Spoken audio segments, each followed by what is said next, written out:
Happy New Year. Well, and this year, we're not there yet actually, I've just realised we are going into the Year of the Horse, saying bye-bye to Year of the Snake, which was the better part of 2025, and a lot of shedding. And I don't know about the rest of you, but I definitely felt like I was put through my paces in terms of that this year. So how is your start to 2026? I've been mulling the concept of self-care, and I actually don't like the phrase self-care. I find it a bit trite. I feel it doesn't encompass what we really need to do for ourselves, so I'm going to call it looking after ourselves. So we've had a very dramatic 3 weeks here, with the passing of a beloved relative who I was very close to, and the obviously Christmas, local family, visiting family, and the practicalities of all of that.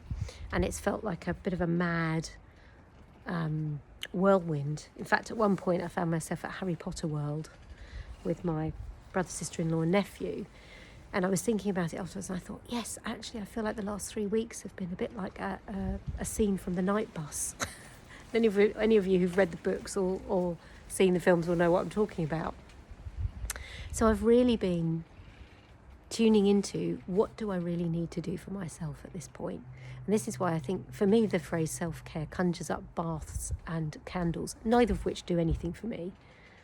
I don't get anything out of either of those things. So that for me is not self-care and looking after myself. So I encourage you to really tap into, what is that for you? And it might change in any given moment. You know, what it's been for me, came back after sort of spending a lot of time with family, came back home, thought I was going to get on with a lot of things, and actually realised I needed to just watch some films that are beloved films for me, that I've seen a million times, that I don't have to concentrate on, that I can just enjoy. It's also been running. I've been doing a lot more running. I ran about 30k in 5 days. And these are forms of self-care for me, but there may not be that for someone else. And this is why I encourage you to think about, what is looking after myself? And perhaps as you go into this year, really make a little mental note and investment, self-investment, into digging deep as to what that looking after yourself is. What does it look like? What does it feel like? What activities are they? I haven't wanted to be around other people. I found other people very challenging. I've just needed a lot of space to process my own grief. I'm not someone who does the group grief thing. I like to go within, and if it's about someone passing, I like to tune into them in my own way. I don't want to spend a lot of time with other people when I'm in that place. I just want to kind of honour my own needs. I'm a bit like a cat in that way.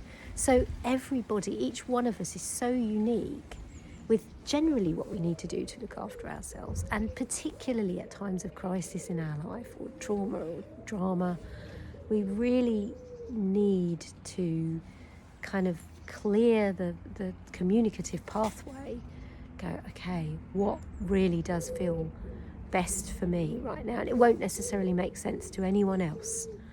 It doesn't need to make sense to anyone else. It doesn't even need to make sense to you.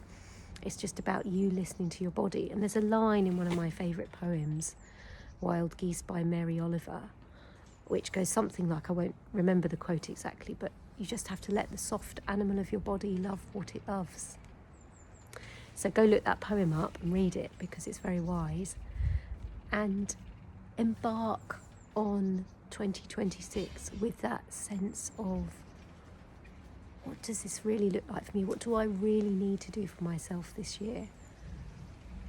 And it can be anything, body, mind, spirit, emotions. It doesn't even have to seem like self-care. That's the thing, you know. It could be taking yourself on an adventure. It could be a DIY project in the house. It could be anything. Only you and your system will know. So, Happy New Year. Start off on the foot you mean to dance off on, And as always, I'm here doing one-to-one clairvoyant coaching sessions with people, helping them get clearer and put that one foot in front of the other for themselves. So if that's something you're interested in, get in touch with me.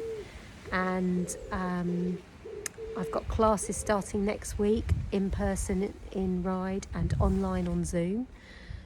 So if any of that appeals to you, get in touch and have a great first weekend of the new year. Take care. Bye.